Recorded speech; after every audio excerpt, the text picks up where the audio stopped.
સુત સંપન્ન હોય. ત્રીજી સંપત્તિ આચાર્ય ભગવંતોની શરીર સંપત્તિ.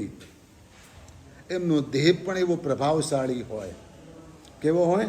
એમનો દેહ પણ એવો પ્રભાવશાળી હોય કે સામો જોતાની સાથે ઠરી જાય, ચૂપ થઈ જાય, કાંઈ બોલી ન શકે, એમનાથી પ્રભાવિત થઈ જાય, એમને જોઈને જ.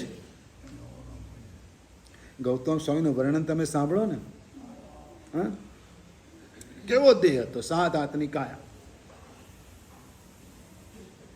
હા, આમ ભરાવદાર શરીર, તેજસ્વી મુખ. પેલા તાપસો મજાક ઉડાવે, હા, જ્યારે સ્ટપ ચડવાને માટે ગયા ને ત્યારે તાપસો મજાક ઉડાવે કે કેમ ચડશે ત્રિડકાય ગજ જમી દિશે ગાજતો એ.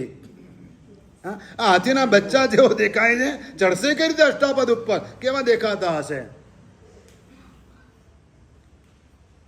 ભલે એમને મજાક ઉડાવી, પણ આખરે પાછા વળતા શું થયું? એમને પગ કોના પકડવા પડ્યા? એટલે શરીર સંપત્તિ આચાર્ય ભગવંતોની એવી હોય કે જેના કારણે સામાન્ય માણસ તો એમનાથી દૂર જ રહે, અને જે આવે એમની વાતોને સ્વીકારી જ લે, જરા પણ આર્ગ્યુમેન્ટ ન કરી શકે.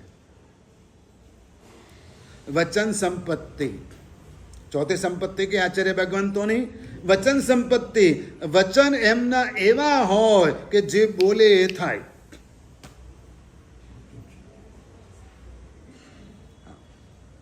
વચન સિદ્ધ હોય. કેવા હોય? જા તારું કામ થઈ જશે એટલું જ બોલે તો તારું કામ થઈ જાય. વચન સંપત્તિ. હા, ઓછું બોલે એની વચન લબ્ધિ વધે.